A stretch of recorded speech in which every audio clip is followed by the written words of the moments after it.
Ya Ralabataka ya Ralamu. Terima kasih untuk penyembahan hari ini. Terima kasih Engkau telah kumpulkan kami di tempat ini.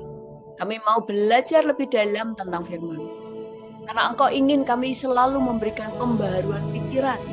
Sehingga kami, pikiran kami, hidup kami selaras dengan pikiran Kristus dan berjalan sesuai dengan firman. Kami membuka hati kami siap untuk mendengar.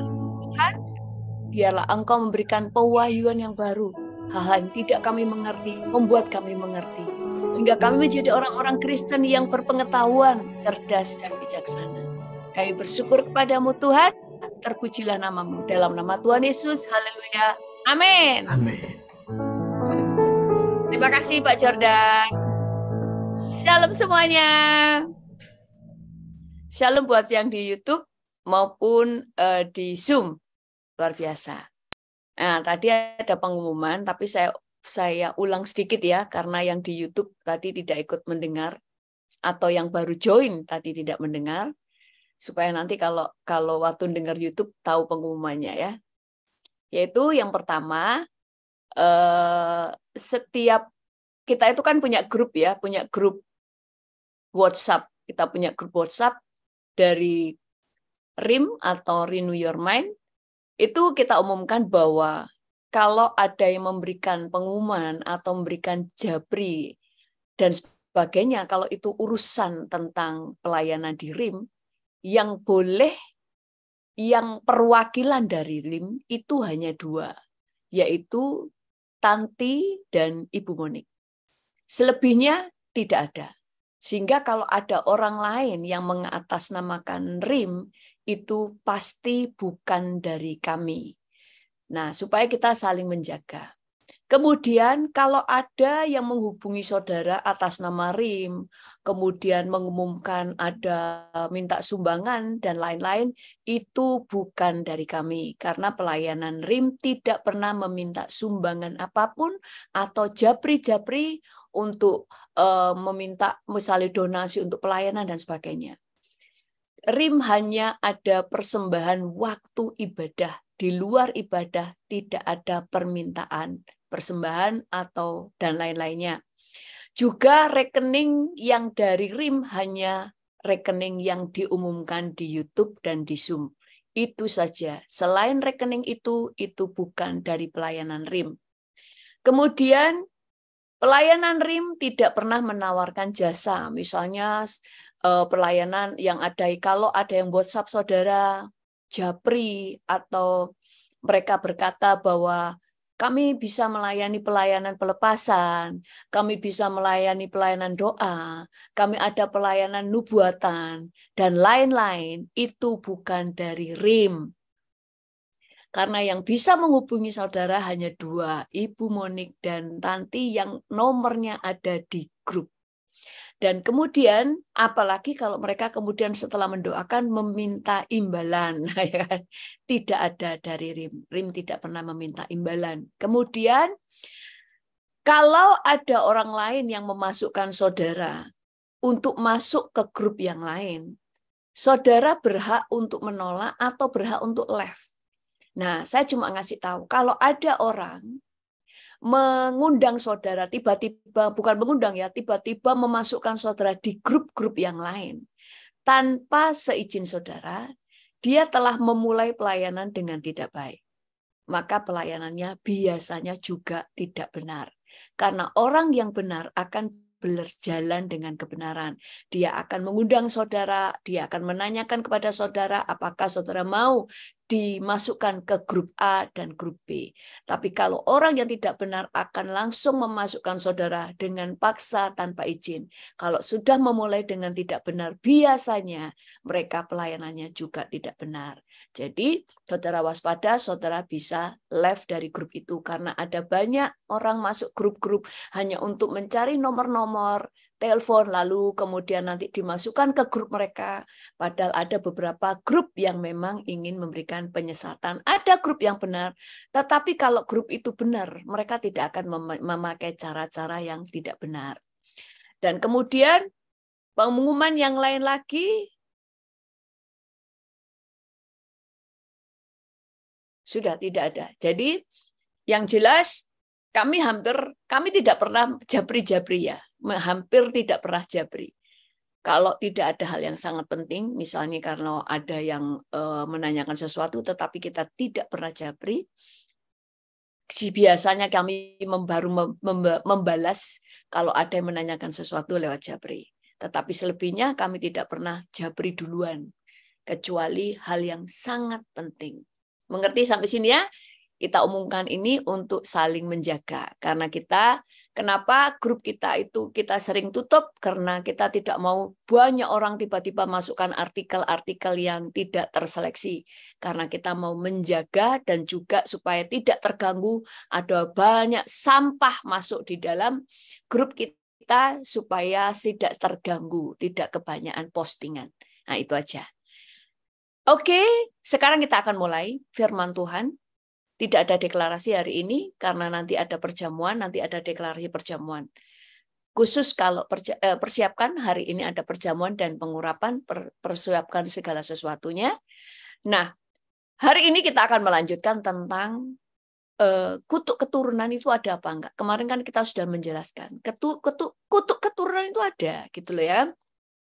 Tetapi hari ini kita akan banyak berbicara tentang penanganannya itu ada banyak, itu ada beberapa itu ya ada perbedaan sedikit ya di dalam cara penanganan di dalam setiap kutuk. Dalam kutuk keturunan itu cara penanganannya supaya saudara lepas dari kutuk keturunan itu ada beberapa cara yang berbeda atau setiap kasus itu sedikit ada perbedaan di dalam cara menanganinya, cara memutuskannya. Oke, sebentar ya.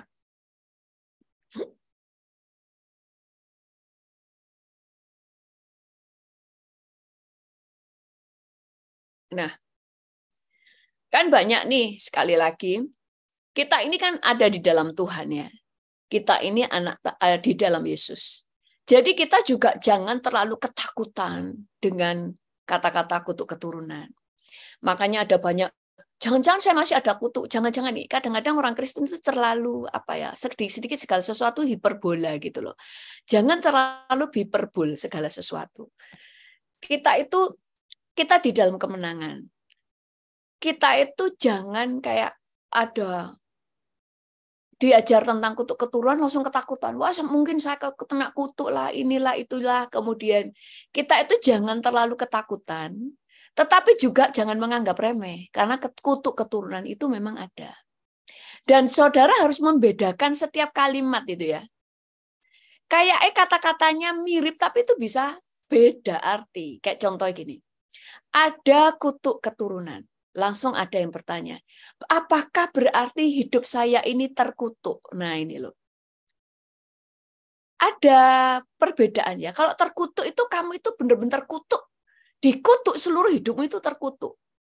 Tapi kalau ada kutuk, itu ada bagian yang menawan kamu. Tapi nggak seluruhnya. Gitu ya. Beda ya. Kalau apakah hidup saya terkutuk? Nah, kalau terkutuk, hidupmu itu benar-benar di bawah kutuk, kungkungan kutuk. Tapi kalau kamu itu ada di dalam hidupmu itu ada yang harus dibereskan kutuk keturunannya. Saudara tidak di bawah kungkungan kutuk, tapi kayak misalnya hidup itu kaki kita itu ada yang ngikatnya, ada yang diikat itu karena ada kutuk keturunan yang belum dilepasin. Jadi kita kalau pakai bahasa-bahasa itu kalau kita salah itu membuat persepsi kita itu jadi salah. Gitu loh. Kayak contohnya lagi, kayak dulu ada orang, saya menyampaikan gini, ada 3 alasan orang tidak keluar dari kemiskinan. 1, kurang pengetahuan, sehingga dia tidak tahu cara keluar dari kemiskinan. Kedua, dia bukan pengelola keuangan yang baik. Yang ketiga, karena kemalasan, ya kan? Kemudian yang keempat adalah karena ada kutuk kemiskinan. Langsung ada yang bertanya, emangnya orang miskin itu orang-orang terkutuk? Nah, pakai bahasanya itu langsung berubah. Artinya tuh berbeda. Karena kadang orang itu kalau kita pakai istilah yang berbeda, kadang dia ngerti, tapi kepingin membuat sensasi gitu loh. Terus kemudian, memangnya kita terkutuk gitu. Padahal bukan terkutuk, tapi ada kutuk yang mengikuti. Maksudnya ada kutuk itu berarti ada bagian kutuk itu yang menawan kita. Tapi kalau terkutuk, tahu ya bedanya. Terkutuk, kalau ini manusia, ini kita. Terkutuk, ini kita itu ada di bawah kutuk. Terkutuk lah, tapi kan ini di dalam Yesus. Kita kan sudah bebas dari kutuk. Tapi ada kutuk keturunan nih. Nah, kutuk keturunan itu masih ada yang belum dilepasin. Nah, berarti kan masih ada tali yang ikat kaki kita. Makanya itu yang diputusin. Nah, gitu. Jadi harus tahu perbedaannya. Ada juga yang terkutuk. Kalau misalnya ayahnya atau nenek moyangnya sudah menyerahkan keluarganya kepada setan. Nah, itu hidupnya memang di bawah kutuk. Nggak cuma kutuk keturunan, kayak sakit penyakit, dan sebagainya, ngerti ya. Tapi kalau itu memang sudah dikutukin, misalnya gini, bayinya diserahkan sama iblis. Kemudian di situ atau perdukunan dan sebagainya, kemudian mengucapkan kutuk di dalam hidupnya, itu berarti orang ini terkutuk. Makanya dia harus diputuskan dan sebagainya. Ngerti ya bedanya ya? Harus bisa membayangin antara terkutuk dan ada kutuk. Kalau ada kutuk di dalam, nah kayak misalnya makanan kita, kamu makan babi dengan makan nasi ada babinya, kan beda. Kalau makan babi berarti seluruhnya itu babi. Tapi kalau dalam nasimu ada mengandung babi atau ada babinya, itu kan berbeda. Ngerti ya? Gitu loh. Jadi kita itu kalau nangkep firman itu, kita harus nangkep, jangan kemudian mengubah bahasanya. Nah, itu. Nah, makanya ada banyak juga orang itu yang, makanya saya selalu berkata, kita itu harus mengetahui firman itu secara utuh, supaya paham. Ada orang yang terlalu ekstrim tentang segala sesuatu itu kutuk, sehingga orang itu fokusnya ke kutuk. Jangan-jangan aku kena kutuk ini, jangan-jangan ini. Nah, itu ketakutan itu juga nggak benar, karena ini kita ada di posisi ada kuasa kebangkitan dalam diri kita. Kalau toh ada kutuk, ya enggak apa-apa, karena kita ada di dalam Yesus, kita punya kuasa untuk lepas dari sana kita. Makanya doa pelepasan atau doa melepaskan kutuk sendiri, ada bagian-bagian tertentu yang orang lain ikut membantu mendoakan, yang mengerti ya. Jadi jangan ketakutan, karena saudara itu bisa dibebaskan. Itu loh intinya. Saudara bisa dibebaskan, bukan tidak takut sehingga nggak mikirin kutuk lah, nggak usah pelepasan kutuk. Ya salah juga, itu namanya menganggap remeh. Tetapi kalau ketakutan selalu mikirin itu juga salah, karena di dalam Tuhan semua ada jalan keluar. Jadi nggak perlu ketakutan. Nah, ada bagian yang lain yang orang berkata begini, sudah, jangan takut, tidak ada itu kutuk keturunan, tidak ada kutuk ini, kutuk itu. Kata ini semua sudah dimerdekakan. Tuhan itu sudah memerdekakan dengan sempurna. It is finished, sempurna, sehingga tidak ada kutuk keturunan. Loh, Tuhan itu membebaskan memang secara sempurna. Sama dengan Tuhan mencurahkan darahnya untuk mengampuni seluruh dunia. Apakah tidak sempurna? Sempurna kan? Semua yang dia bayar lunas, it is finished. Tetapi apakah seluruh dunia sekarang menerima keselamatan? Enggak kan? Tetap ada bagian mereka menerima Yesus, baru mereka selamat. Walaupun Tuhan sudah menyelesaikan bagiannya, it is finished, semuanya selesai, bulat, utuh, lunas. Tapi untuk menerimanya ada syaratnya. Terima Yesus, mengaku bahwa Yesus adalah Tuhan dan Juru Selamat pribadinya, mengaku bahwa Dia adalah Allah dan sebagainya, ya kan? Ada syaratnya, sama dengan kutuk. Tuhan sudah melepaskan semua kutuk. Ya, semuanya sudah dibebaskan dari kutuk. Tapi ada kutuk-kutuk tertentu yang kamu harus ambil kelepasan. Kalau itu, satu, orang tuamu pernah mengikat perjanjian.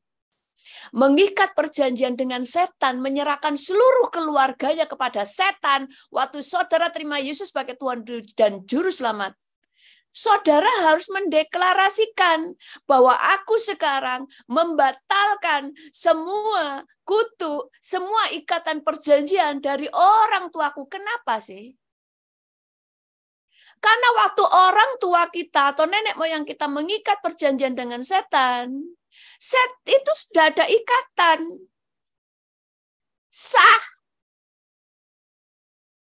Makanya perlu diputuskan. Waktu terima Yesus dengan juru selamat, saudara sudah dibebaskan dari semua kutuk. Kemarin kan saya sudah jelasin ya, lihat video saya yang pertama. Dibebaskan. Dari yang di luar-luar kita, di luar keluarga kita, itu semua dibebaskan. Nggak usah takut, kayak contoh, kayak kemarin saya jelasin. Nggak usah takut tentang penanggalan. Oh, kalau tanggal 13 itu adalah tanggal yang terkutuk. Nggak percaya. Karena tidak ada kutuk di dalam Tuhan. Oh, kalau Jumat Kliwon itu adalah tanggal yang terkutuk. Tidak percaya. Karena kita lebih percaya Tuhan. Karena tidak ada lagi kutuk. Oh, ada sio ini, sio itu, dan sebagainya. Ada kutuknya, ada kayak monyet lainnya. Tidak percaya karena semua sudah dipatahkan di dalam nama Yesus. Tapi kalau itu kutuk keturunan karena sudah ada perjanjian, kayak okultisme dan sebagainya, itu sudah ngikat perjanjian. Maka kalau kamu ngikat-ngikat sendiri, kamu harus memutuskannya. Kalau orang tua kita seperti sudah mengikat perjanjian, makanya Allah itu adalah Allah yang adil. Tuhan itu adalah hakim. Dia hanya akan ngetok palu itu, putus perjanjianmu dengan setan. Kalau kamu yang memutuskannya. Karena Tuhan itu adil. Makanya ada kutuk-kutuk tertentu itu harus dilepaskan. Nah, kita akan pelajari di sini, tidak semuanya kutuk itu cuma dilayani doa pelepasan. Caranya beberapa kasus itu berbeda. Nah, saya cuma mau memberikan kesaksian dulu tentang seseorang. Karena ada orang-orang yang berkata, kutuk sudah tidak ada. Pada kenyataannya kan ada. Lihat, ada memang sakit penyakit itu turunan. Bahkan gila itu turunan. Betul nggak? Loh, itu kan kutuk. Apa sih maksudnya kutuk? Pertama, kutuk itu bicara tentang hukuman. Tapi yang kedua, kutuk itu berbicara tentang sesuatu yang buruk. Atau kutuk itu kan sesuatu yang sesuatu keadaan atau nasib atau sebuah kejadian yang menimpa kamu yang buruk, yang sebenarnya itu kamu juga nggak kepengen. Itu namanya kutuk gitu loh. Bisa dikatakan itu adalah kutuk ya. Saya masih memberikan bahasa. Kutuk itu juga artinya kalau saudara baca di kitab Ulangan 28. Ada berkat dan kutuk. Yang berkat dikatakan kamu adalah kepala, bukan ekor. Jadi kalau berkat itu kamu kepala. Kepala itu bisa memimpin. Kepala itu bisa memutuskan. Tapi kalau ekor, dia hanya ngikut. Dia tidak punya keputusan. Dia harus ngikuti apa yang dimaunya kepala. Orang yang terkutuk tidak bisa memutuskan, tidak bisa bebas sebelum diputuskan.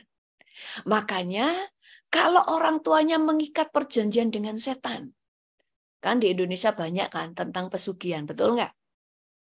Yang orang tuanya itu mempersembahkan, minta pesugihan. Anaknya kan nggak ikut ngikat, tapi anaknya kena.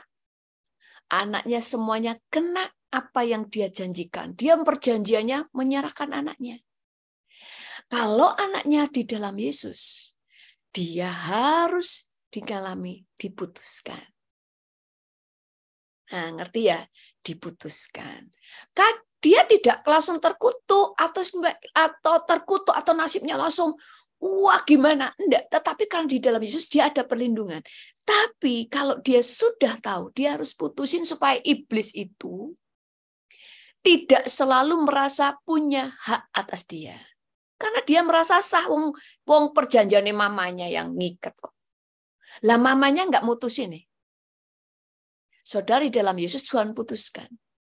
Tapi supaya iblis itu kan suka pura-pura nggak tahu. Kamu harus mendeklarasikan, memutuskan, membatalkan semua perjanjian dengan setan. Saya dulu melayani seseorang. Nah, ini buktinya. Dia sudah di dalam Yesus. Dulu dipersembahkan kepada Kuan Im. Terus ada sebuah perjanjian gitu ya, bahwa anak ini jadi anak Kuan Im. Dan orang tuanya berkata, kalau dia sampai lepas dari Kuan Im, kalau nggak salah dia akan terkutuk atau gini. Pokoknya karena orang tuanya berkata, tak persembahkan anak ini sama Kuan Im. Jadi anaknya Kuan Im. Dibawa ke kelenteng. Setelah terima Yesus, bebas dari kutuk kan? Bebas. Tapi perjanjian orang tuanya dengan setan kan belum diputusin sama orang tuanya. Loh, setannya punya hak nggak? Loh, punya. Sehingga orang-anak ini kemana saja banyak kesialan. Kerja, dia kalau kerja, di mana dia kerja? Tempat dia kerja itu tutup. Dia tuh kerja di mana-mana kalau nggak tempat kerjanya tutup, dia dipecat. Itu berkali-kali sampai dia tanya, kenapa saya sudah doa, saya orangnya juga pelayanan, tetapi kemana saya saja saya kerja, selalu kerjanya tutup.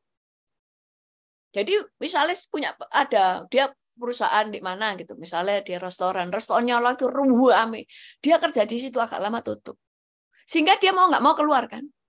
Atau di suatu tempat yang itu nggak tutup, tapi ada masalah. Ada PHK dan apa, dia yang di PHK. Kalau kerja itu nggak sampai 1 tahun lebih. Di bawah setahun, dia langsung kehilangan kerjaan. Terus dia ngomong, kok hidup saya kayak terkutuk gitu. Kayak ada kutuk yang ngikutin. Terus saya bilang, mungkin ada masa lalu yang belum kamu bereskan. Terus dia ngomong, ya waktu kecil, dia dibawa ke kelenteng. Dan orang tuanya berjanji, mengikat perjanjian bahwa anaknya dipersembahkan kepada Kuan Im dan dia tidak akan pernah membiarkan anaknya keluar dari situ. Nah, orang tuanya kan nggak mutusin. Iblis kan, Tuhan kan adil loh, dia yang ikat perjanjian. Cuma Tuhan itu sudah ngasih kutu, itu maksudnya melepaskan kutu itu maksud gini. Kamu ini jangan takut, kamu bisa dibebaskan. Maka jadi orang Kristen harus punya pengetahuan. Dia kemudian saya kasih tahu tentang kamu dengan Kuan Im. Walaupun kalau kamu sudah dalam Yesus, dia sudah kehilangan 1 jiwa, ya dia nggak akan mau lepaskan kamu. Dia pengen kamu itu akhirnya kecewa sama Tuhan. Makanya hidup kamu itu kayak ada yang ngikat. Dibuat banyak kegagalan. Kakinya itu diikat. Terus kemudian dilayani pelepasan. Setiap kutuk. Setiap perjanjian orang tuanya. Loh, kalau secara hukum, nggak boleh anaknya batalin. Wong orang tuanya yang ngikat perjanjian. Tapi karena Tuhan membebaskan dari kutuk, maksudnya kamu punya hak dan kamu punya sebuah jaminan. Kamu bisa dibebaskan, kamu bisa membatalin perjanjian orang tuamu atas hidupmu. Walaupun orang tuamu nggak bisa membatalin, itu maksudnya. Karena Tuhan sudah membebaskan kami dari kutuk. Artinya ada bagian-bagian yang kamu itu, ikatan perjanjian dengan iblis itu sah. Karena orang tuamu mempersembahkan pada kamu. Tapi itu kamu harus ambil. Kamu harus ambil kebebasan dari kutuk itu dengan membatalkan apa yang diikat oleh orang tua. Kalau saya tidak tahu bagaimana, ya sudah. Kalau tidak tahu apakah keluargaku dulu ada kutuk ini nih, langsung ngomong sama Tuhan. Makanya itu bersyukur jadi orang Kristen. Tuhan, aku mengucap syukur, aku sudah menjadi anakmu. Aku sekarang menerima DNA ilahi. Darah Yesus aku terima dalam nama Yesus. Dan setiap kutuk perjanjian yang pernah diikat oleh nenek moyangku, oleh orang tuaku, aku cabut, aku batalkan seluruhnya di dalam nama Yesus. Bisa nggak mutusin sendiri? Bisa. Banyak orang yang berkata tidak ada kutuk keturunan. Kenyataannya kan ada. Contoh, ini ada yang kesaksian, ini bagus kesaksian. Dia tuh bilang, ya dia itu kan, dia seorang pemberontak. Dia tuh gak tahu gimana itu kok kayak pengen berontak aja, terutama sama ibunya. Itu kayak bertengkar, terus kayak gak nyambung. Akhirnya dia tahu ternyata dulu bayinya waktu di kandungan itu digugurin. Sudah mau digugurin. Jadi ada penolakan. Ternyata dia masih hidup. Makanya ada pemberontakan. Dia sendiri nggak tahu kenapa ya kok selalu kepingin pemberontakan. Nah itu kan ada yang masuk kan. Dia sudah Kristen loh. Nah bagaimana caranya kalau yang seperti ini? Ya dia harus melepaskan pengampunan. Kalau ibunya tahu kebenaran, ibunya minta maaf sama dia. Kenapa sih? Itu mutusin. Kasih itu adalah senjata paling tinggi. Makanya dari perjanjian lama sampai perjanjian baru, isinya kasih. Terus ada lagi nih, bukankah yang tertinggi adalah firman? Firman itu isinya kasih. Kalau kamu cuma menerapkan firman tanpa tahu esensi dari firman adalah kasih. Kayak contoh, Tuhan membenci perceraian. Intinya itu bukan di perceraiannya. Intinya itu Tuhan nggak suka ada pengkhianatan. Tapi orang Kristen itu kepercayaannya Tuhan benci perceraian. Sehingga ada istri-istri yang dianiaya sampai babak belur. Tuhan membenci perceraian. Tidak mau ada perpisahan. Kamu harus tetap tunduk dan setia sama suamimu.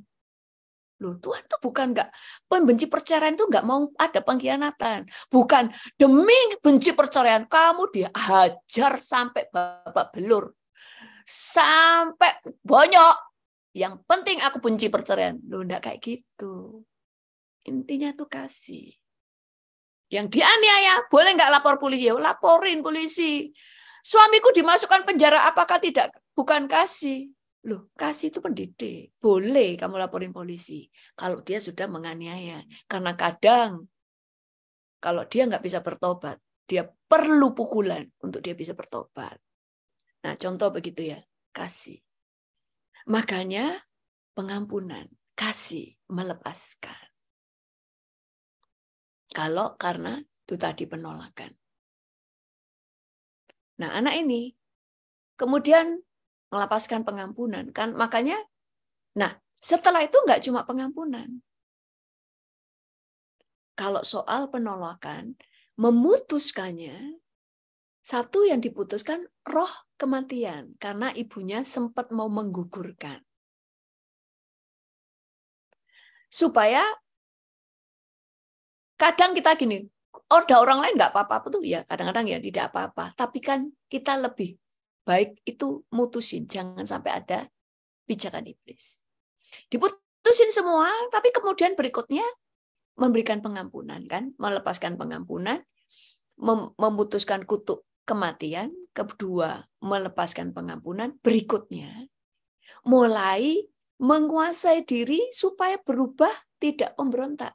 Karena pada waktu roh jahat itu mengikat seseorang, akhirnya kalau lama-lama bisa jadi mental.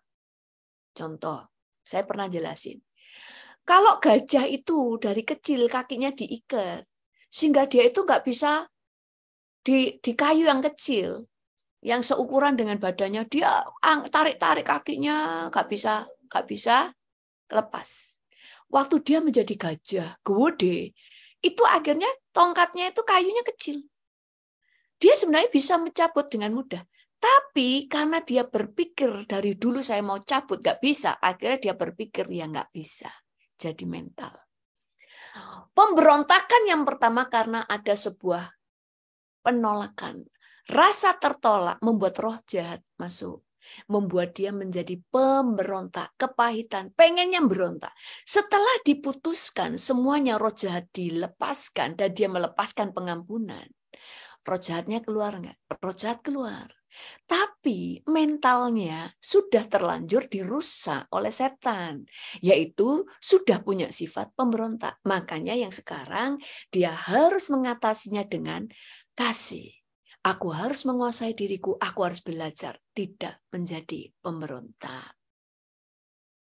Makanya setan itu paling suka menawan orang. Karena dia gini, pada waktu mengikat seseorang, dia akan mencoba berusaha untuk ngerusak mental orang itu. Karena kalau mentalnya sudah rusak, waktu dilayani pelepasan, roh jahatnya keluar. Tapi tadi sudah jadi mental. Makanya saya selalu berkata, peperangan itu roh, jiwa, dan roh. Jiwa ini kesembuhan mentalmu. Makanya Alkitab selalu berkata, kita ini terima Yesus dan Juru Selamat. Lalu yang kedua adalah, jangan engkau menyerupai dunia ini. Jangan kamu jadi serupa dengan dunia ini, tetapi kamu harus mengalami pembaharuan akal budi atau pikiran. Ada yang diperbaharui. Makanya orang Kristen bisa bertumbuh, berubah kalau menerima firman yang benar. Anak ini kemudian setelah layani pelepasan, terus dia mendapatkan penglihatan. Di dalam ibadah, Tuhan kasih penglihatan. Penglihatannya itu, dia melihat dia itu berdiri di dua wilayah yang berbeda. Kakinya ini berada di atas wilayah yang berbeda. Di belakangnya ini gelap, sedangkan yang di depannya berwarna putih. Dia ada di tengah-tengah. Lalu dia berdoa, dia kan nggak tahu artinya. Ternyata itu masa lalu, kegelapan yang masih ngikutin dia. Dan di depannya terang. Dari situ dia mulai mengerti, ternyata kutuk keturunan itu ada. Karena perjanjian yang orang tuanya buat. Lalu baru kemudian Tuhan buka. Itu orang tuanya itu kutuk perzinahan. Gini loh ya, perzinahan gini. Tuhan itu kan adil. Misalnya gini, orang tuamu pernah memperkosa orang, misalnya. Tapi kamu nggak pernah menerima hukuman. Kamu bebas. Apa yang kamu tabur itu akan kamu tuai. Siapa yang menuai? Keturunanmu. Sama dengan kalau kamu sudah menabur kebenaran. Kamu menabur iman. Siapa yang akan menuai? Kamu dan keturunanmu. Bangsa Israel itu kan menuai apa yang sudah nenek moyangnya tabur. Siapa aja yang menabur? Ada Abraham, ada Isa, ada Yakub, ada Yusuf, ada Musa di situ. Kalau orang Yahudi sendiri ada Yehuda, ada Daud, ada Yesus. Itu semuanya gitu loh. Nurun nggak? Nurun. Loh, setiap apa yang kamu taburkan kamu tuai. Makanya dosa keturunan atau kutuk keturunan nggak ada. Ya apa sih? Ada. Yang namanya kutuk itu sesuatu yang buruk. Yang terjadi. Makanya di Ulangan 28 dan 28 ada berkat dan kutuk. Apa yang di situ kutuk? Semua yang buruk kan? Kamu, musuhmu, apa? Saya baca deh. Kalau yang berkat, pada waktu musuhmu mengejar kamu bertujuh, ya kan? Dia akan terpisah. Bentar deh. Supaya nangkep daripada nanti saya salah.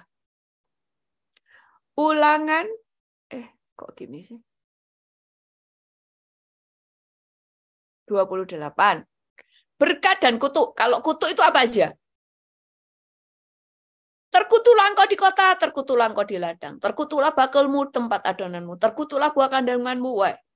Terkutuk. Padahal kalau di yang berkat, yang di ayat 1, mulai ayat 2 deh. Segala berkat ini akan datang kepadamu dan menjadi bagianmu. Diberkatilah engkau di kota, berkatilah engkau di ladang. Nanti ada lagi di kitab yang lainnya. Diberkatilah buah kandunganmu dan sebagainya. Kemudian di Ulangan 26 kalau nggak salah ya. Kamu akan terus naik dan tidak pernah turun. Kamu menjadi kepala bukan ekor dan sebagainya. Tetapi kalau kamu terkutuk, kamu akan bertujuh jalan kamu untuk menyerang musuhmu. Tapi kamu bersatu jalan kamu akan menyerang musuhmu. Tapi nanti kamu bertujuh, tercerai-berai kamu dan sebagainya. Jadi kan sesuatu yang buruk yang terjadi. Nah ini semuanya diputuskan. Nah, anak ini melihat itu yang di belakang itu kegelapan, yang di depan itu terang. Baru kemudian Tuhan bukain apa yang ada di belakangnya. Salah satunya dia bilang begini. Ternyata dalam garis keturunan keluarga saya ada berbagai macam-macam kutuk keturunan, perselingkuhan, perceraian, kenajisan, dan okultisme. Nah, okultisme itu kutuk keturunan dari perjanjian okultisme. Makanya kayak dulu Pak Dautoni, ya kan? Kan orang tuanya perdukunan. Apalagi kalau ada yang kemudian dipilih bahwa orang ini yang akan menerima warisan dan sebagainya. Yang nggak terima warisan aja, mereka juga akan mendapatkan kutuk dari okultisme. Nah, lalu bagaimana cara melayani supaya cara kita dibebaskan dari kutuk keturunan itu? Kalau yang pertama ini ya, kalau itu karena okultisme, harus ada doa pemutusan. Harus ada doa pemutusan di dalam nama Yesus. Supaya semua ikatan perjanjian dan kutuk-kutuk dari okultisme. Karena kalau kita itu membuka perjanjian dengan setan, setan itu punya akses, punya hak, punya otoritas, punya wewenang, punya tempat, punya pijakan untuk ngutuk keluarga kita, kamu dan keturunan. Dikutuk. Makanya apa saja gagal, segala sesuatu gagal, ini gagal, itu gagal. Makanya loh, padahal kan setelah terima Yesus semua dibebaskan. Yes, tapi kalau itu dari garis keturunan, karena orang tuamu itu yang, keluargamu itu yang ngikat perjanjian, Alkitab berkata anak cucumu dan keturunan yang ketiga dan keempat.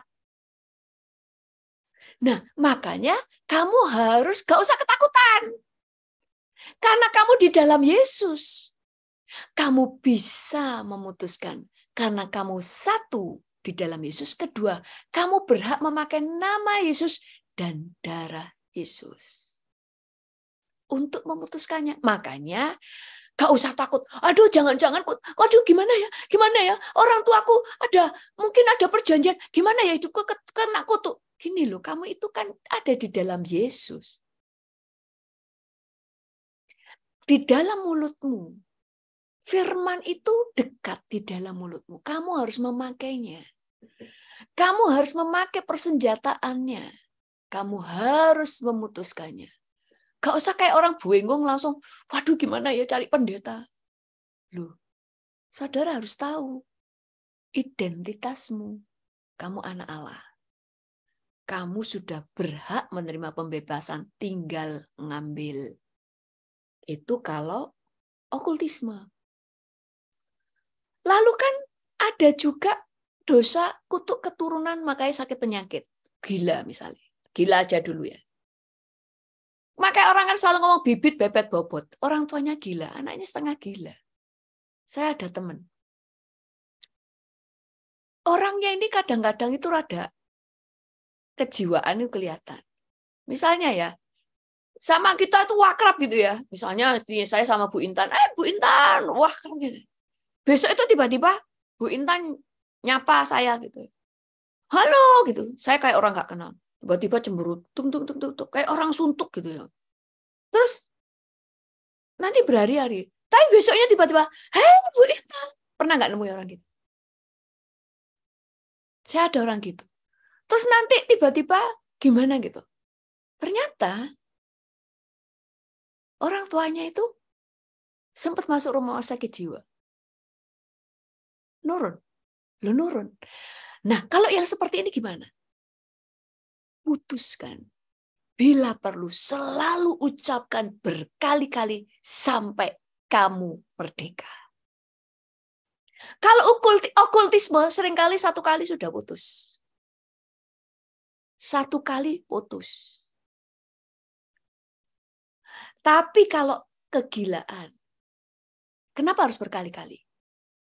Karena sudah ngerusak mentalmu. Roh jahatnya sudah diputusin. Kutuk kegilaan diputus. Sudah putus, wis. Nggak ada lagi ikatan kegilaan. Maksudnya turunan gila dari orang tua sudah diputus. Tapi kadang sudah merusak mentalmu. Maka perlu diucapkan. Nanti ada yang tanya, berapa kali? Gini loh, setiap kamu merasa digerakkan Roh Kudus untuk memutuskan, putuskan.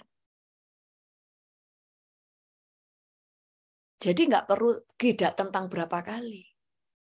Atau apakah setiap hari. Pokoknya kamu ngerasa kalau kamu pingin cepat merdeka, ya terserah. Kamu harus selalu sering.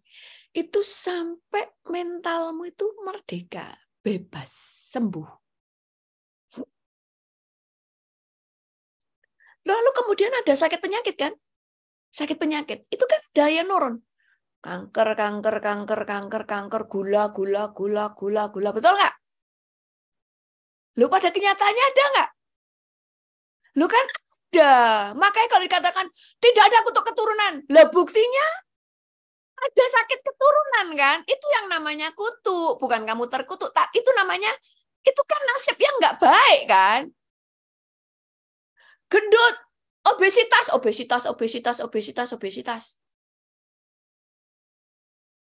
Gula, darah tinggi.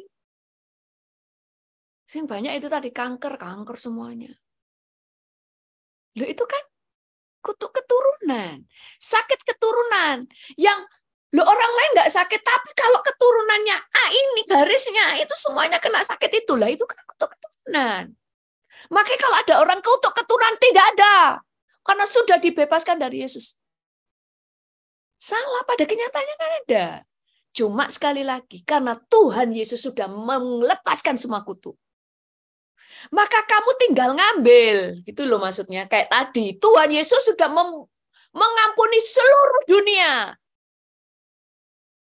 Dan lunas dibayar. It is finished. Kenyataannya semua diampuni nggak? Enggak kan?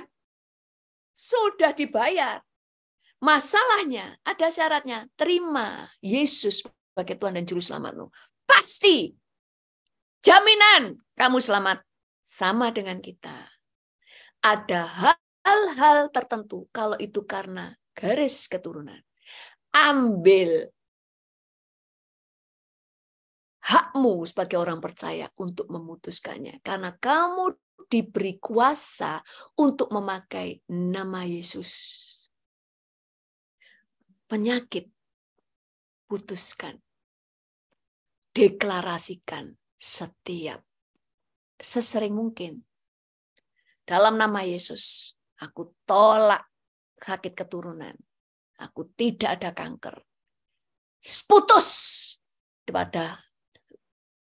Putus dari aku sampai keturunanku. Tidak ada kanker. Putus karena aku tahu di dalam Yesus sudah dimerdekakan. Tidak ada kutuk. Nah itu benar, kamu harus mengucapkannya dulu. Putusin dulu. Tidak ada obesitas. Keturunan obesitas. Aku putuskan dalam nama Yesus. Berhenti. Sampai di atas kepalaku. Berhenti. Aku dibebaskan. Aku dan seluruh keturunanku.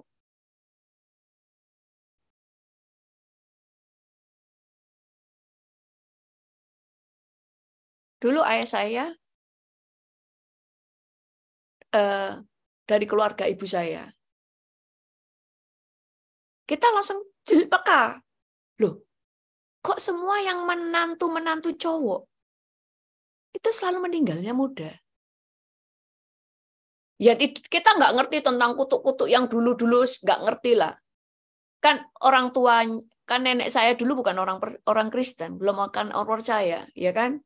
Ya kita tidak tahu apa yang terjadi. Pokoknya mantu-mantunya itu semua meninggal muda. Terus kita langsung doa. Dalam nama Yesus setiap kematian muda kepada menantu-menantu. Kan ayah saya menantu, cowok. Tak putuskan dalam nama Yesus, saya, anak-anaknya. Wah, putuskan dalam nama Yesus. Ayah saya juga gimana? Putuskan. Ayah saya sampai sekarang 80 lebih. Umurnya panjang. Menantu semua yang cowok-cowok, semuanya sudah meninggal muda semua. Ayah saya sampai tua. Ada nggak? Loh, ada. Makanya kalau kita ngomong nggak ada, akhirnya kesembrono. Tapi kalau dibilang ada juga jangan ketakutan. Karena kamu anaknya Yesus. Kutuk-kutuk itu kamu putusin. Gak bisa buat apa-apa. Iblis itu harus tunduk pada nama Yesus. Makanya jangan ketakutan. Tapi juga jangan berkata tidak ada. Kalau ngomong tidak ada, akhirnya kamu sembrono. Kayak tadi ada Arek. Yang kan tidak tahu dia sudah di dalam Yesus. Kemana saja kegagalan. Kegagalan demi kegagalan demi kegagalan. Bahkan, makanya yang dulu saya ngomong, ada seorang anak Tuhan, selalu nyaris-nyaris selalu menghadapi kematian. Kecelakaan berkali-kali. Walaupun kemudian dia nggak sampai mati. Ada saja kejadian. Sampai akhirnya neneknya ngomong. Kalau bapaknya dulu, bapaknya udah meninggal, bapaknya dulu pernah bunuh orang. Tapi sampai bapaknya meninggal, tidak pernah ada yang tahu kalau dia yang bunuh. Yang tahu dia yang bunuh hanya dia. Hanya bapaknya ini ya kan. Dan ibunya yang tahu. Ibunya tahu kalau anaknya pernah membunuh. Namanya seorang ibu, melindungi supaya anaknya nggak masuk penjara. Jadi ayahnya belum sempat mengakui, makanya dosa itu harus diakui. Mungkin kamu dihukum, tapi kamu selesai. Dia harus akui. Dia nggak ngakui. Ibunya selama ini nggak mau ngakui. Anaknya, sehingga cucu-cucunya ini yang kena. Akhirnya ibunya mengakui, langsung dia minta ampun sama Tuhan. Terus anaknya memutuskan, kutuk. Kenapa kok kutuk? Loh, kan Tuhan itu adil ya. Hukum itu berjalan. Kan anak orang yang dibunuh, itu keluarganya pasti nggak terima, termasuk orang yang dibunuh. Darahnya pasti berteriak. Keluarganya juga pasti, aduh mana ya, siapa yang pernah bunuh anakku? Wow, kan darahnya nuntut kan. Tapi yang bunuh udah mati. Ya darahnya menuntut anaknya, makanya harus bebasin. Diputusin. Bila perlu kalau keluarganya masih ada, minta maaf kepada mereka. Makanya ada orang yang suka utang ke orang, nggak pernah bayar. Loh, jangan berpikir apa yang kamu tabur nggak kamu tuai. Mungkin kamu akan terus bermasalah dalam keuangan. Kamu mati. Loh, cucumu ini, anak cucumu itu akan mengalami keuangan. Akan susah di dalam keuangan. Makanya minta dibebaskan. Kenapa? Kamu nggak ikut bersalah. Kamu hanya kena dampak dari apa yang orang tuamu lakukan. Makanya minta pengampunan dan minta ampun. Tuhan ampuni untuk setiap pelanggaran dosa yang pernah orang tuaku lakukan. Ampuni dalam nama Tuhan Yesus dan putuskan. Kenapa? Kan Alkitab sudah ngomong apa yang ditabur dituai. Menabur iman, anak-anakmu juga akan menuai iman. Menabur uang, anakmu menabur akan menuai uang. Menabur kejahatan, anak-anakmu akan menuai kejahatan. Loh, padahal kan kasihan. Kan mereka ini kan nggak bersalah. Loh, memang mereka nggak bersalah. Mereka nggak berdosa. Tapi tetap kena dampaknya. Ada orang tua perampok. Kayak kemarin saya gambarin. Loh, anaknya nggak ikut salah. Tapi tetap kena dampaknya. Orang tuanya narkoba. Anaknya nggak narkoba, nggak salah.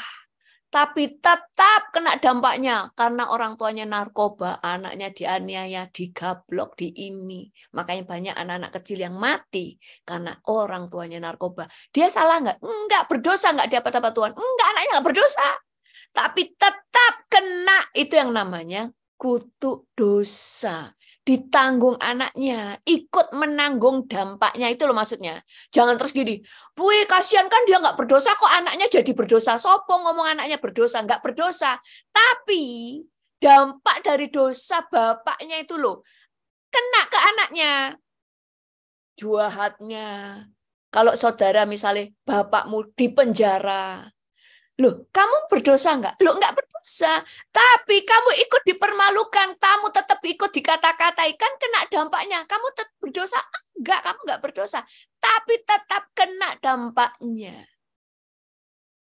Kayak di dalam kita, lepaskan pengampunan. Nah, kalau wah, aku kan enggak itu bersalah, tapi seorang tuanya saya begitu, enggak, tetap berdoa. Supaya Tuhan bisa membalikkan keadaanmu. Tuhan akan tunjukkan pada waktunya. Kamu tidak seperti ayahmu. Nah, tadi ya, kutuk kalau ada dosa. Kalau kutuk apa tadi? Okultisme, putusin. Kalau itu tentang kegilaan, putusin. Deklarasikan berkali-kali. Aku sembuh. Aku mentalku sehat. Tidak ada kegilaan. Aku sempurna. Aku cerdas. Dan sebagainya terus. Lah kalau di dalam keluarga itu autis. Loh, itu harus diputusin. Kemudian, kenapa? Karena Tuhan itu maunya kita sehat. Ada yang memang Tuhan izinkan karena Tuhan mau dipermuliakan. Tapi ada hal yang kita harus perangi. Nah, kemudian kalau sifat kutuk. Nah, ini maksudnya kutuk itu gini loh. Kamu itu tidak sedang membangun sifat itu, tapi muncul. Tapi apa sifat orang tuamu tiba-tiba itu benih dari sifat orang tuamu tiba-tiba tertanam di dirimu dan menghasilkan buah. Padahal itu bukan kamu yang nanam, bukan kamu yang menimbulkan sifat itu, tapi sifat itu ada. Lihat Adam. Lihat Abraham. Abraham berbohong. Dia berkata kalau istrinya itu adalah saudaranya. Isa itu sama persis cara bohongnya. Lalu Yakub itu juga bohong. Lalu anak-anak Yakub juga bohong. Tapi berhenti di Yusuf karena Yusuf tidak mau berbohong. Nah, kalau sifat itu gimana? Kalau kutuk sifat keturunan. Untuk lepas. Kadang nggak langsung memutuskan ya, kadang perlu lebih mujarab, putusin. Setiap sifat yang buruk, DNA yang turun dari DNA itu kita putusin dalam nama Tuhan Yesus, kita terima DNA ilahi. Nah, tapi yang kedua, lepaskan pengampunan atas orang tua kita.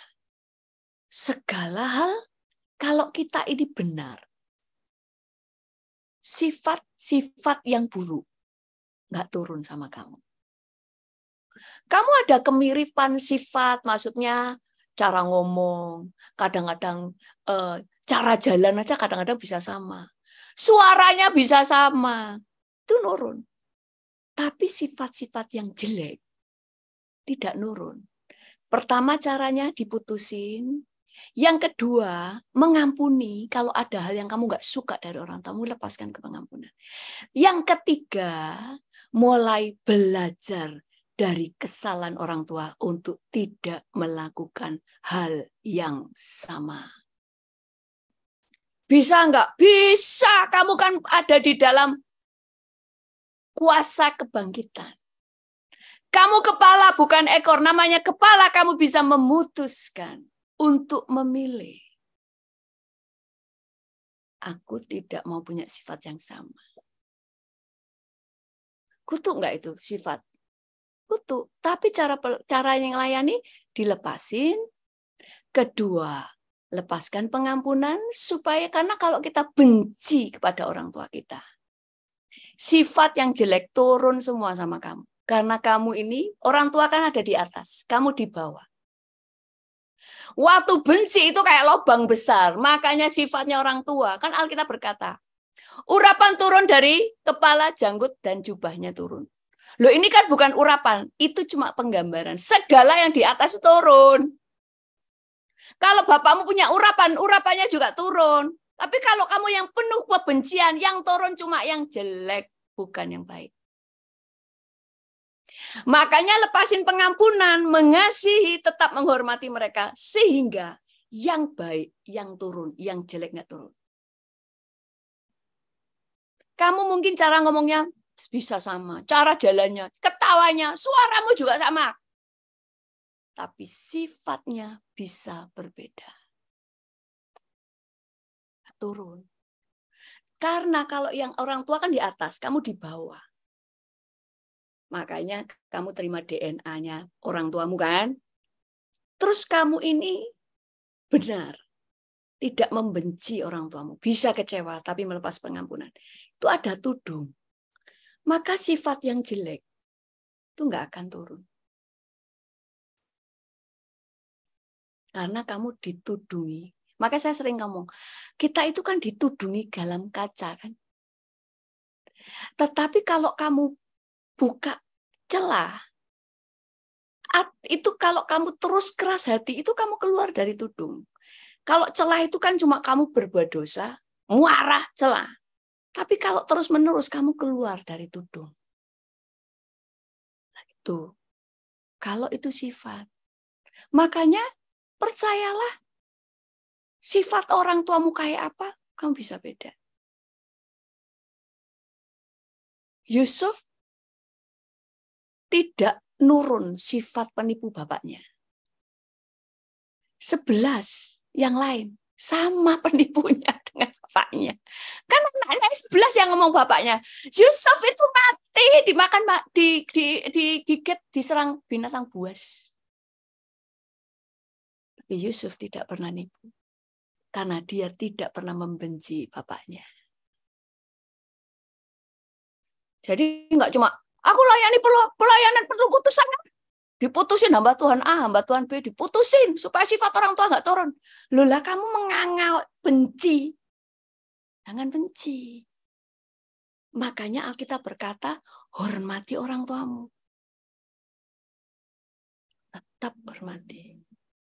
Nggak turun. Yang baik bisa turun. Kamu bisa belajar dari hal yang baik dari mereka. Yang baik seringkali kita belajar. Sifat-sifat yang lain itu dari Allah itu turun di dalam kehidupan kita. Nah, ngerti ya? Jadi cara penanganan pemutusan itu beda-beda.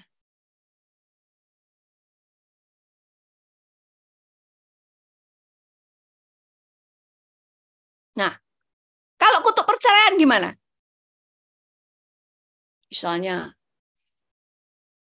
ini cerai, situ neneknya cerai, ini cerai. Putusin.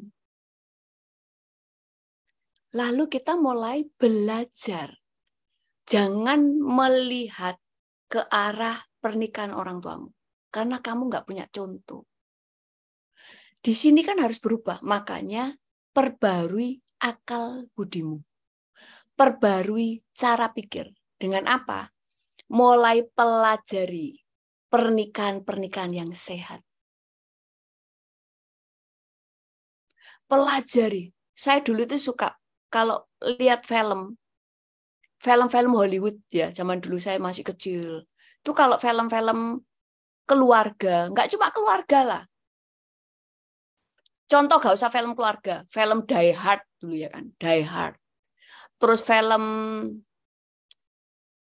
apa ya? Pokoknya banyak lah film-film orang-orang di Hollywood itu. Makanya saya dulu kagum film-filmnya mereka, bukan filmnya, budaya mereka.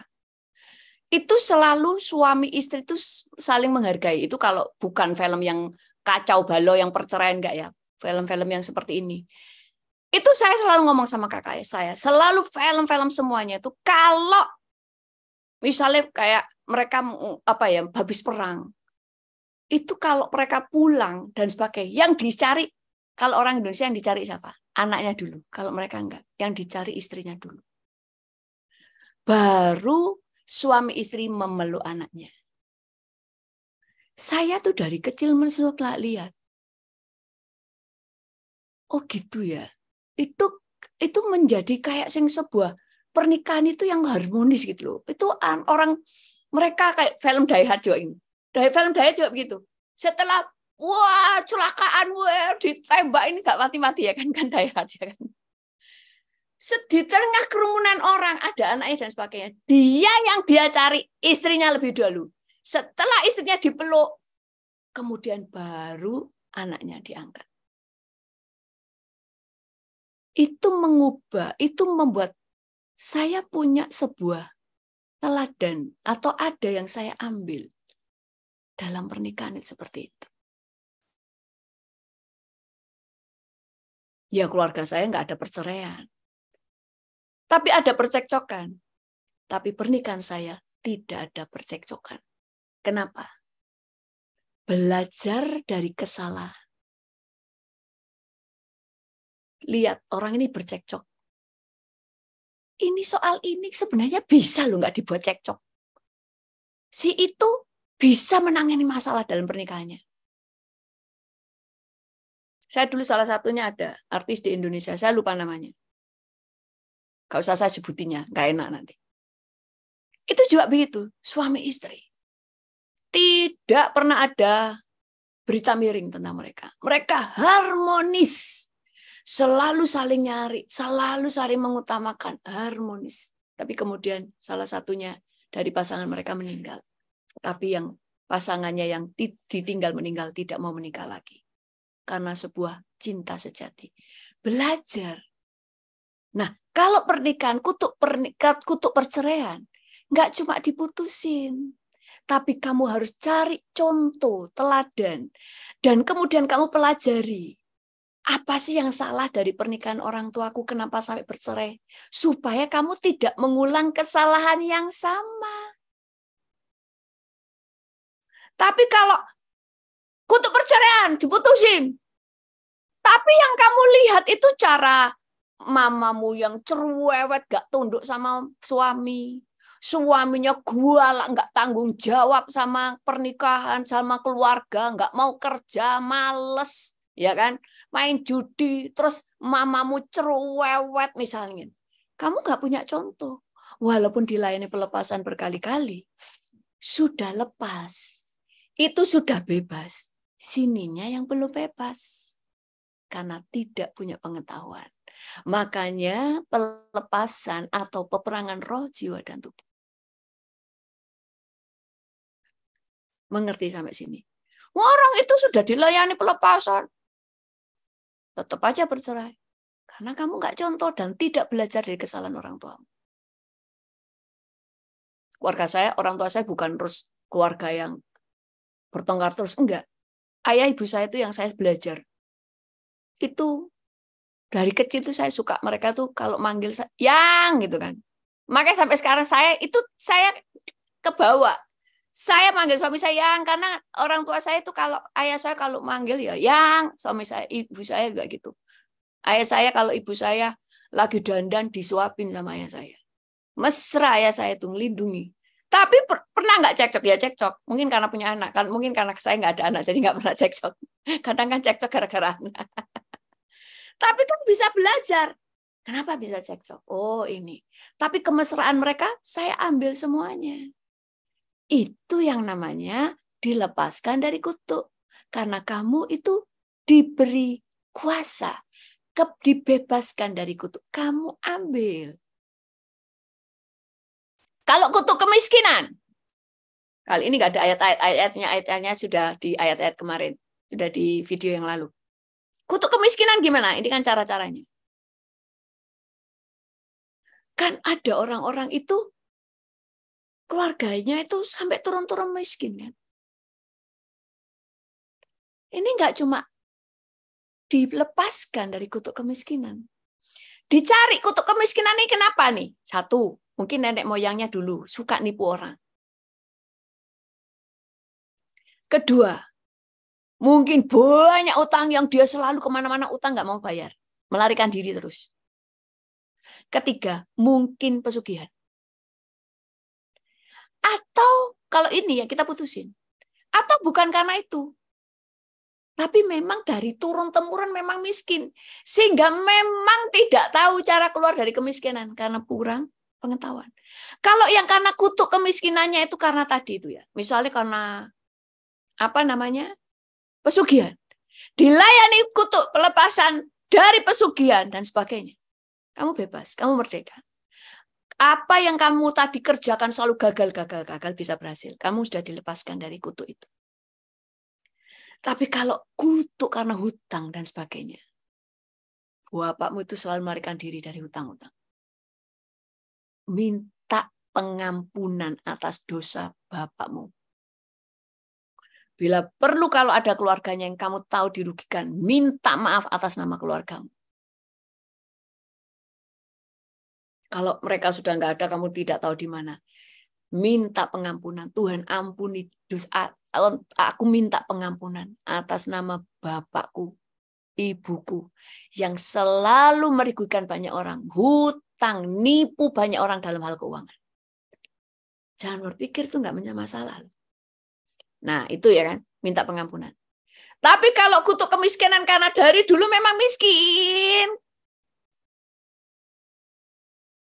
ini diputuskan saja nggak cukup, tapi harus dikasih pengetahuan cara keluar dari kemiskinan. Karena masalah kamu miskin terus, bukan karena ada okultisme, tapi karena memang lingkunganmu, keluargamu, lingkunganmu miskin semua. Jadi tidak tahu bagaimana keluar dari kemiskinan, nggak punya pengetahuan. Makanya perlu pengetahuan. Doa minta anugerah Tuhan.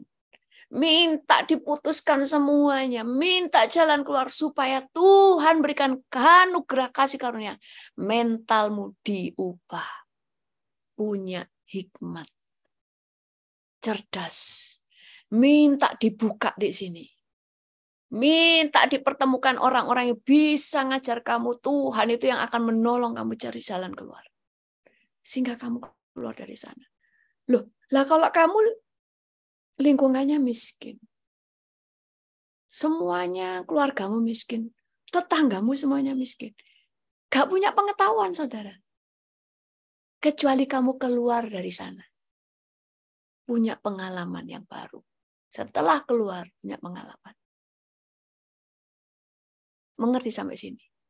Jadi kutuk keturunan ada nggak? Loh, pada kenyataannya ada. Sekali lagi, Tuhan kan sudah membayar semuanya, kutuk sudah dilepaskan. Ya, semuanya. Tapi ada bagian-bagian, ada kutuk-kutuk tertentu yang kamu harus mendeklarasikannya untuk memutuskannya, memakai kuasa darah Yesus. Kayak tadi, Yesus sudah melepaskan semua dari kutuk, dari dosa. Tapi hanya orang yang menerima Yesus sebagai Tuhan dan Juru Selamat baru menerimanya. Kalau itu kutuk karena nenek moyang, garis keturunan, harus syaratnya kamu harus mengucapkan untuk memutuskannya. Makanya di dalam Amsal 18 ayat 21. Akhirnya ada ayatnya ya. Amsal 18 ayat 21. Ayatnya sebenarnya banyak, saudara. Tapi saya singkat, ayatnya banyak sebenarnya bawahnya. Hidup dan mati dikuasai oleh lidah. Siapa suka mengembangkannya akan memakan buahnya. Hidup dan mati dikuasai oleh lidah. Ini sudah tahu. Makanya otoritas itu di mana sih? Di mulut. Dari mulut yang satu keluar berkat dan kutuk. Jadi, kamu punya kuasa mengeluarkan berkat dari mulutmu. Ada kuasa mengeluarkan kutuk. Itu sebabnya, ya, berkati hidupmu. Karena ada kuasa di mulutmu untuk menyatakan berkat. Nah, saya kira itu aja. Kalau nanti ada yang masih perlu dibahas lagi, saya akan lanjutkan. Tapi kemungkinan enggak. Minggu depan, apa ya tadi kok? Mesti saya lupa ya. Minggu depan ada topik yang lain lagi yang sangat penting untuk kita pelajari. Cuma saya tadi lupa, padahal sudah tak tulis. Kadang-kadang itu Tuhan kasih sesuatu judul gitu ya. Nah, langsung saya tulis. Untung saya tulis, kalau enggak saya lupa. Tapi ternyata saya lupa. Cuma kalau saya tulis nanti bisa saya cari. Tapi topiknya bagus sekali. Tuhan kasih topiknya bagus sekali. Jadi cuma lupa karena banyak sekali topik khotbah. Cuma kalau yang di Zoom ini khotbah A. Yang lain-lain itu khotbah ABCD. Jadi kadang-kadang lupa. Nah, itu saja sebelum saya serahkan kepada hostnya untuk kita menerima host. Oh, sorry, belum ke host. Kita langsung akan kita akan mengangkat perjamuan. Mari kita berdoa dulu. Tuhan, kami mengucap syukur kepadamu. Engkau telah membebaskan kami dari setiap kutuk. Kami bersyukur sehingga karena kamu telah membebaskan dari kutuk. Itu sebabnya kalau ada kutuk sakit penyakit, kegilaan, sifat yang jelek, okultisme, sifat-sifat yang buruk dari orang tua dapat diputuskan. Karena di dalam Yesus ada jalan keluar. Kami mengucap syukur padamu Tuhan. Dan saat ini kami akan mengadakan perjamuan. Kami persiapkan hati kami Tuhan untuk menerimanya dalam nama Yesus. Dengan firman-Mu yang berkata, pada waktu kami makan daging, maka Engkau akan membangkitkan kami pada akhir zaman. Kami percaya ini bukan roti biasa, tapi adalah daging-Mu sendiri. Pada waktu kami memakannya, maka setiap perjanjian yang Engkau tulis akan terjadi di dalam hidup kami. Kami dibangkitkan, kami disembuhkan, dan kami disatukan di dalam tubuh Yesus.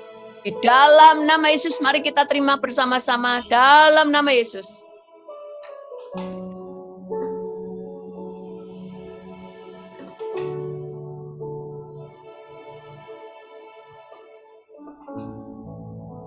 Kita angkat cawan ini. Kami percaya di dalam cawan ini adalah darah-Mu sendiri. Di dalam darah-Mu ada perjanjian. Pada waktu kami menerima darah-Mu, pengudusan-Mu kami terima. Pengampunan-Mu kami terima. Kami menerima DNA ilahi. Kami dibebaskan dari setiap kutuk nenek moyang. Kami dibebaskan dari setiap kutuk sakit penyakit.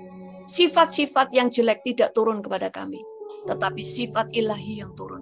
Karena kami adalah anak-anak Yesus. Itu sebabnya sifat Allah, berkat Allah turun atas kami. Bahkan warisan ilahi turun atas kami. Kami percaya kepadamu Tuhan. Itu sebabnya kami mengerjakannya. Karena kami percaya bahwa setiap janji-Mu adalah ya dan amin. Pada waktu kami meminum darah-Mu, perjanjian di dalam perjamuan ini digenapi dalam hidup kami. Terima kasih Tuhan di dalam nama Yesus. Mari kita minum bersama-sama dalam nama Yesus.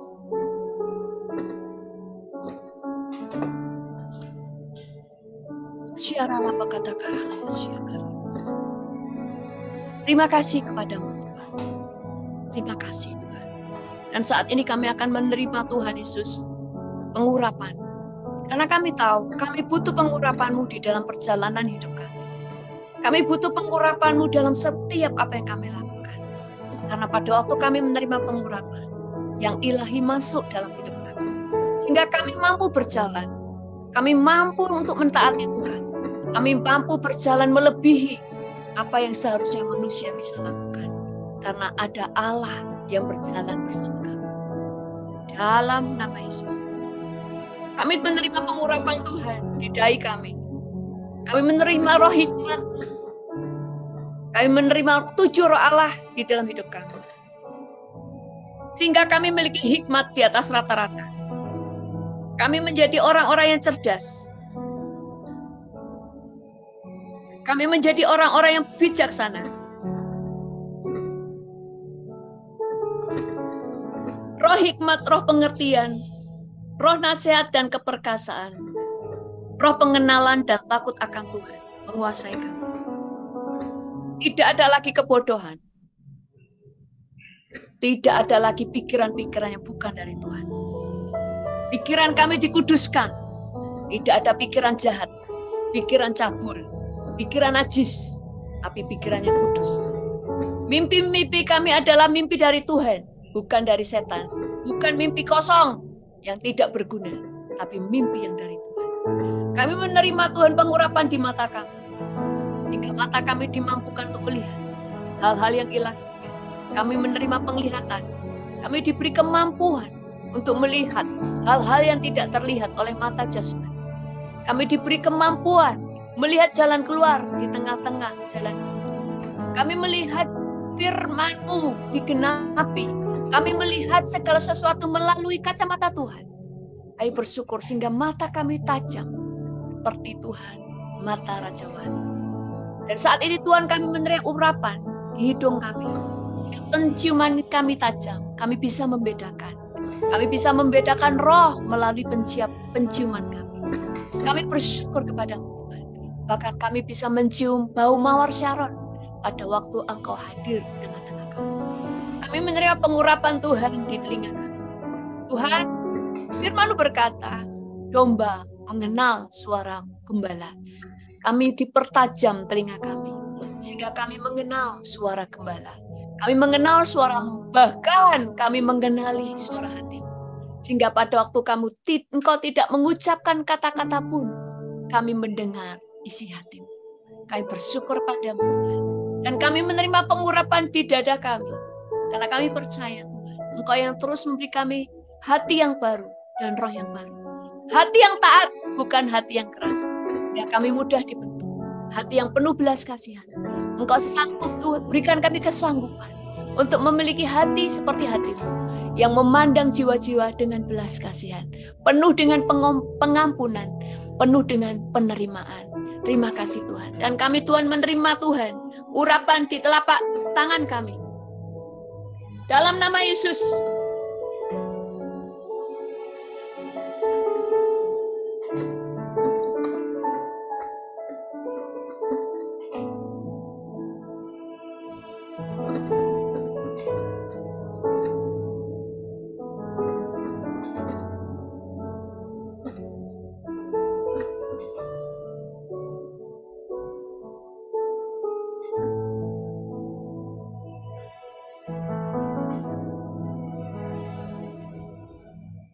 Sorry, Pastor, ke-mute.